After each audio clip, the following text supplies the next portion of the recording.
For Putin, I don't think. I think that it is better for him to have a bad war than a good peace. The good peace today would be that he takes four regions out of 24 from Ukraine, and people would then say, was this worth 1 million casualties, 200,000 soldiers dead, and 800,000 injured, and lots of money? No. So Putin can't really go for peace or ceasefire, and he maintains his maximalist position. He wants to have the whole of Ukraine, and he won't get the whole of Ukraine as long as the West, that is today Europe, continues to deliver enough of money.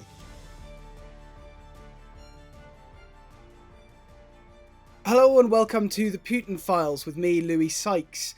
Today we're joined by former diplomat and leading specialist on East European economies, Anders Åslund. Anders is a senior fellow at the Stockholm Free World Forum and was an advisor to the Russian government between 1991 and 1994, and an advisor to the Ukrainian government between 1994 and 97. He is also author of 16 books, including the book Russia's Crony Capitalism, The Path from Market Economy to Kleptocracy. Anders, thank you very much for joining me today. Thank you. Pleasant to be here again. Well, we've seen over the last week Russia effectively rejecting Donald Trump's ultimatum to come to the table and get a peace deal in Ukraine or face these US third-party sanctions that have been in the works for some time now. Foreign Minister Lavrov essentially saying that Russia can withstand any further sanctions because they've withstood the previous rounds of sanctions. Is he right in that assessment, do you think? I don't think so. This is a war of attrition, and the attrition is not really military. The front is holding very steadily. So the attrition is rather what is happening at home. The Ukrainians have no way out but to fight. Either they fight or they leave the country. For the Russians, this war is not existential.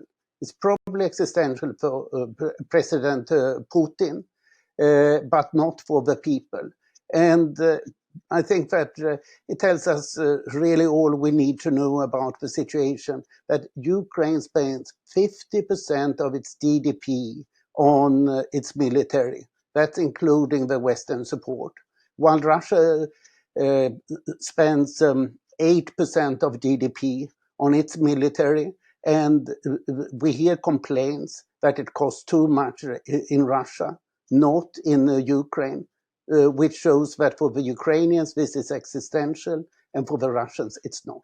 And where does Russia's war economy sit at the moment? Because there were these significant concerns even before Trump got serious about sanctions over inflation, weren't there? Yeah. The Russian economy is now in a state of stagflation.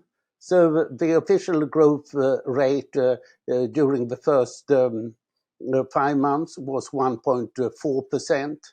Inflation has just gone down from 10 to 9% officially. I would guess that it's 2-3 percentage points higher than that. But hardly any growth and about 10% inflation. That's not a nice situation.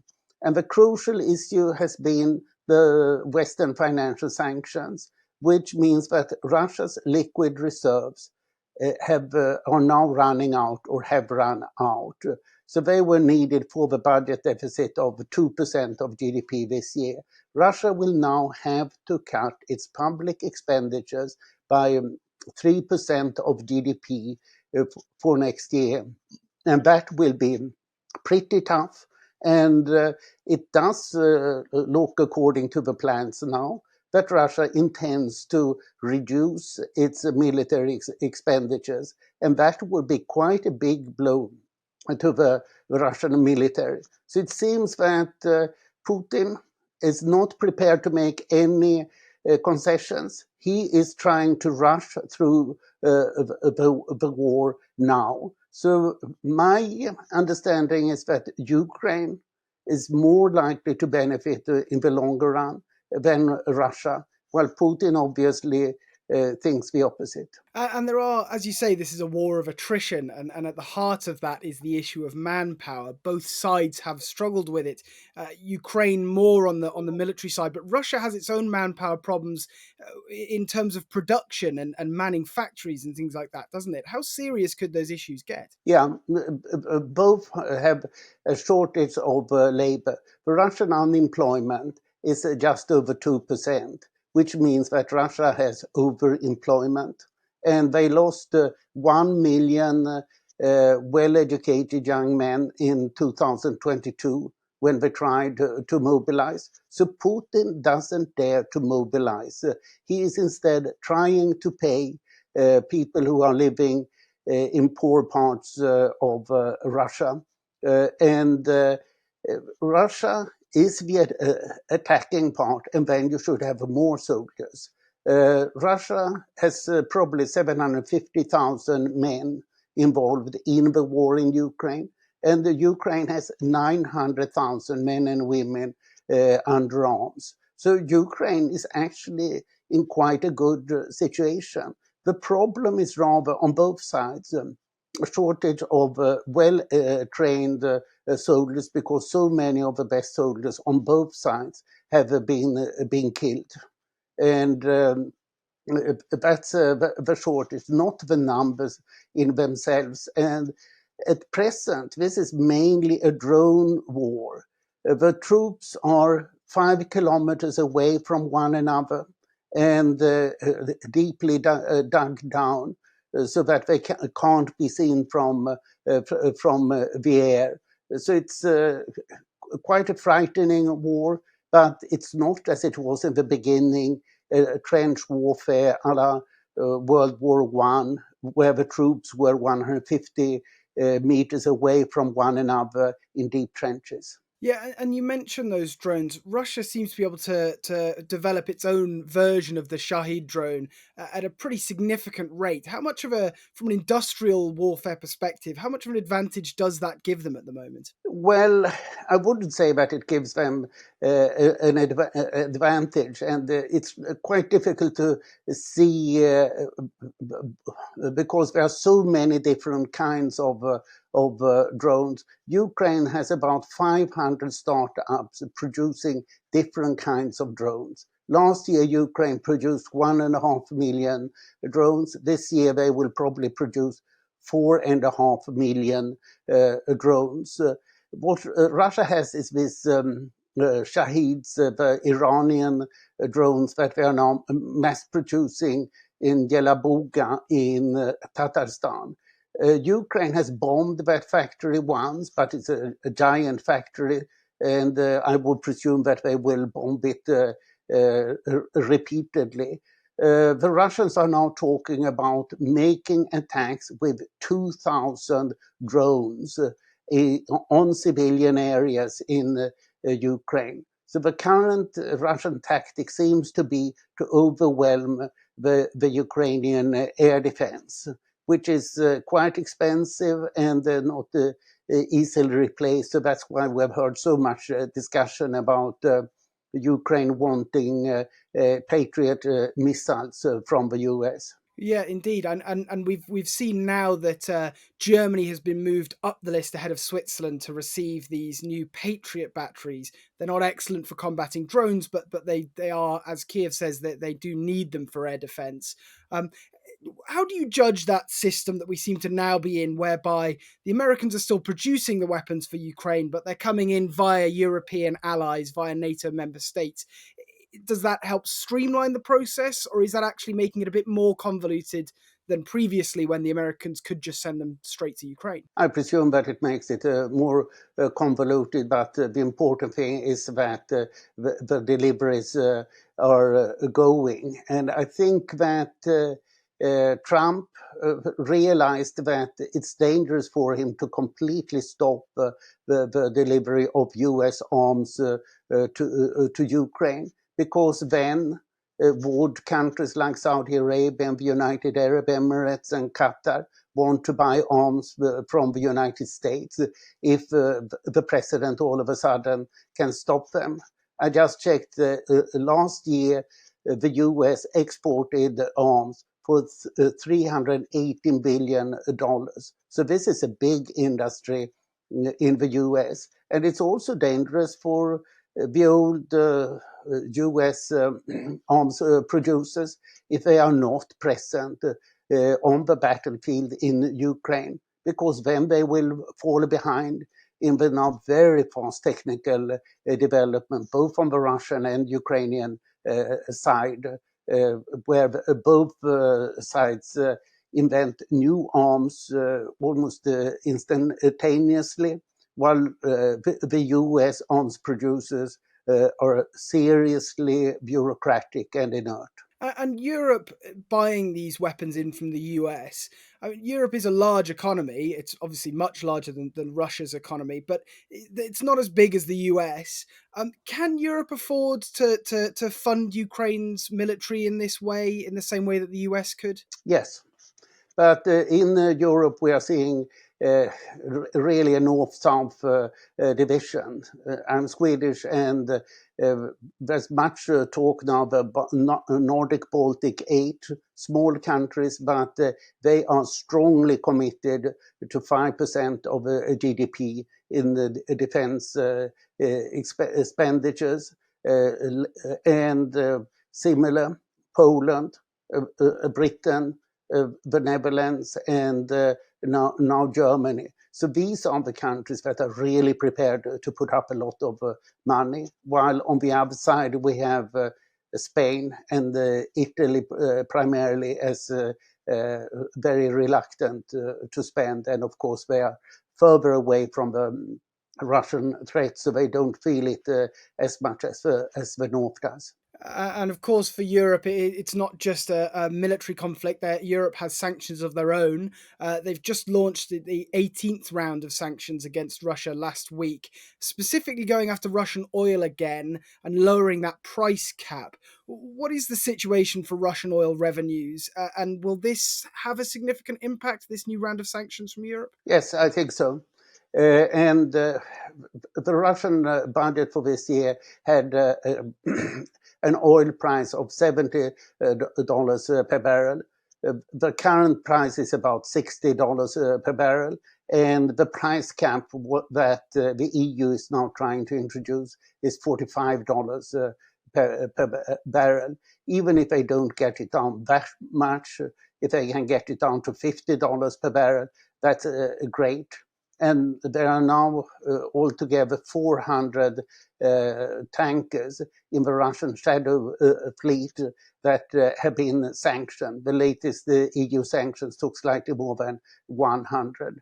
So it is becoming more difficult. And there are three big buyers of Russian oil today: China, India, and Turkey. Turkey feels very safe as a member of NATO and doesn't care about anything.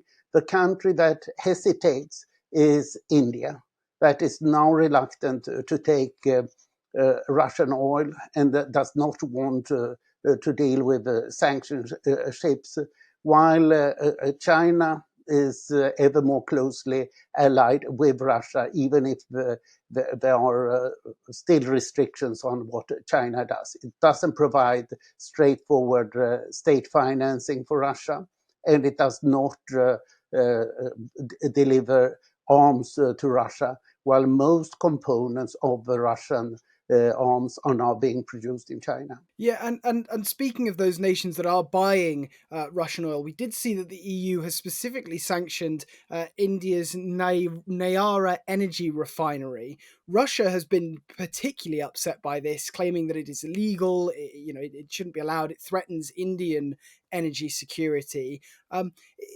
Is there a sign here that the EU, I mean, possibly, after the threat of American third-party sanctions as well, could be willing to step up and put more pressure on nations like India to limit the amount of Russian oil or stop buying this Russian oil? Indeed. I think that this, as you mentioned, was very important indeed. Traditionally, the EU has been strongly against secondary sanctions, but this is a severe secondary sanction. That's probably the reason why Russia protested so sharply, because they are, of course, aware that this is against the traditional EU policy.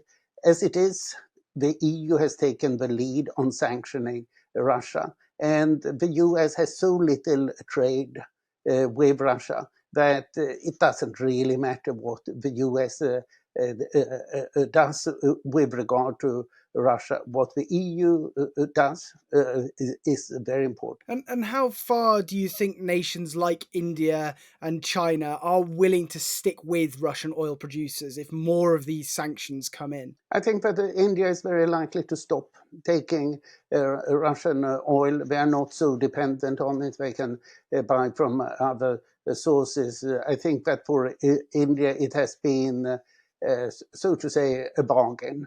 That they have got Russian oil cheaper than other sources of oil.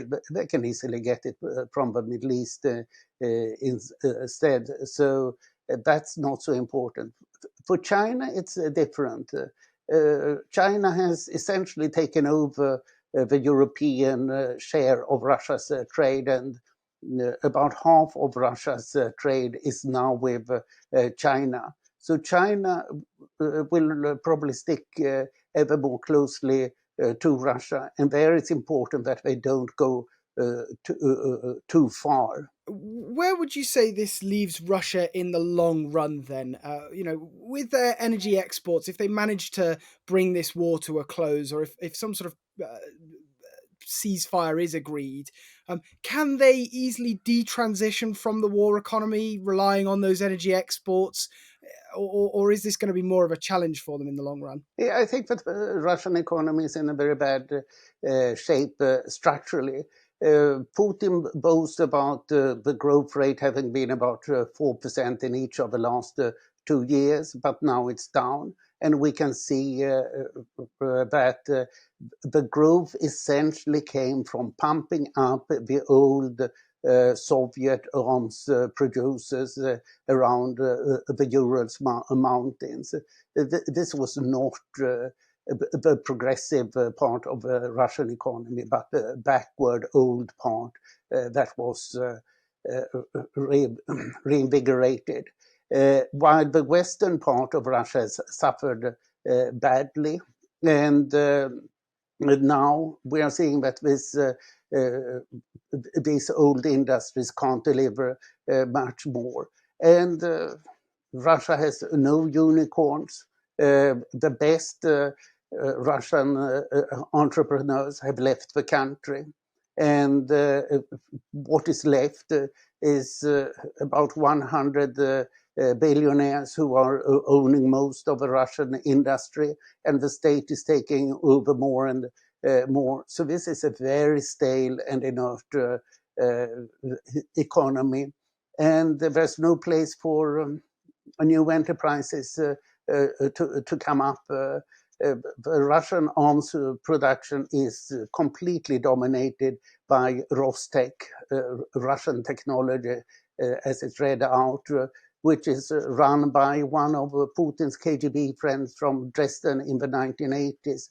It's all a matter of a family and close friends that are running Russia. You can't run a modern economy like this, and the Russian economy is becoming ever more backward and stagnant. And yet, despite being given this off ramp from the war, Putin doesn't take it. I mean, is it just that they are that reliant on the conflict for their economy now, or is there some moment, some place where the buck eventually stops, some marker in the economy where the Kremlin will just decide that is it, we now cannot continue the war any further because of the state of the Russian economy? No, I don't think that there is any such situation.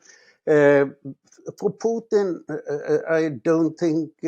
I think that it is better for him to have a bad war than a good peace. The good peace today would be that he takes 4 regions out of 24 from Ukraine, and people would then say, was this worth 1 million casualties, 200,000 soldiers dead, and 800,000 injured, and lots of money? No. So Putin can't really go for peace or ceasefire, and he maintains his maximalist position. He wants to have the whole of Ukraine, and he won't get the whole of Ukraine as long as the West, that is today Europe, continues to deliver enough of money. Ukraine can now produce almost as much arms as they need themselves. So Ukraine will not give up, and Putin can't give up, and therefore it's really a war of attrition. So the question is, for how long will Putin hold in Russia? He will not give up, and he will not win, and there won't be any ceasefire as far as I can see. Well, Anders Åslund, it's a rather sobering message, but it's one I think our audience will greatly appreciate in terms of your analysis. Thank you very much for joining me today on the Putin Files. Anders Åslund, Senior Fellow at the Stockholm Free World Forum, former advisor to the Russian and Ukrainian governments, and author of 16 books, including the book Russia's Crony Capitalism and the Path from Market Economy to Kleptocracy. Thank you very much. Thank you very much, Louis.